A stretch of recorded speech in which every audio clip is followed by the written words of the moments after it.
Handog ng pagpaparangal sa Panginoon. Ikalawang kabanata. Kapag may nag-aalay ng handog ng pagpaparangal sa Panginoon, gagamitin niya ang magandang klaseng harina at lalagyan niya ng langis at insenso. Dadalhin niya ito sa mga paring mula sa angkan ni Aaron.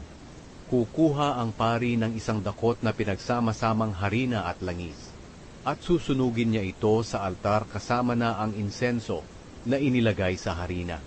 Susunugin niya ito na pinakaalaala sa Panginoon. Ang mabangong samyo ng handog na ito sa pamamagitan ng apoy ay makalulugod sa Panginoon. Ang natirang harina ay para kay Aaron at sa kanyang angkan, at ito ang pinakabanal na bahagi na mula sa handog sa pamamagitan ng apoy para sa Panginoon. Kapag may naghahandog ng tinapay na niluto sa hurno para parangalan ang Panginoon, kailangang gawa ito sa magandang klaseng harina at hindi nilagyan ng pampaalsa. Maaaring maghandog ng makapal na tinapay na hinaluan ng langis o ang manipis na tinapay na pinahiran ng langis.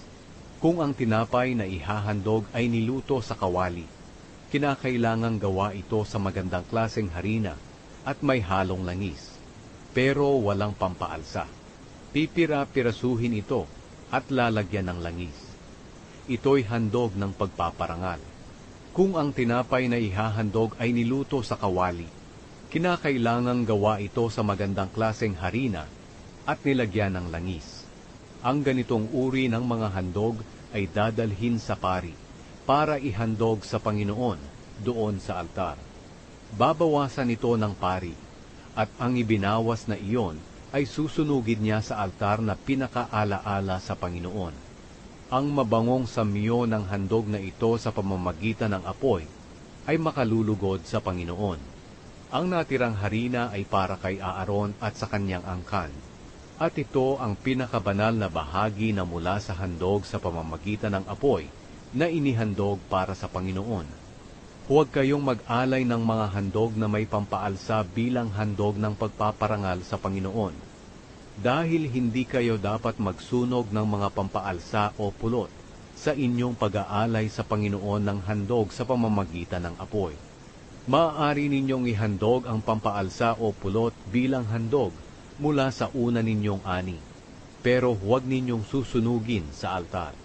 Lagyan ninyo ng asin ang lahat ng inyong handog ng pagpaparangal, dahil ang asin ay tanda ng inyong walang hanggang kasunduan sa Panginoon. Kaya lagyan ninyo ng asin ang lahat ng inyong handog. Kapag maghahandog kayo mula sa una ninyong ani para parangalan ang Panginoon, maghandog kayo ng mga giniling na butil na binusa. Lagyan ninyo ito ng langis at insenso. Ito'y handog ng pagpaparangal. At mula sa handog na ito'y kukuha ang pari ng giniling na butil na nilagyan ng langis at insenso, at susunugin na pinakaalaala sa Panginoon. Ito'y handog sa pamamagitan ng apoy para sa Panginoon.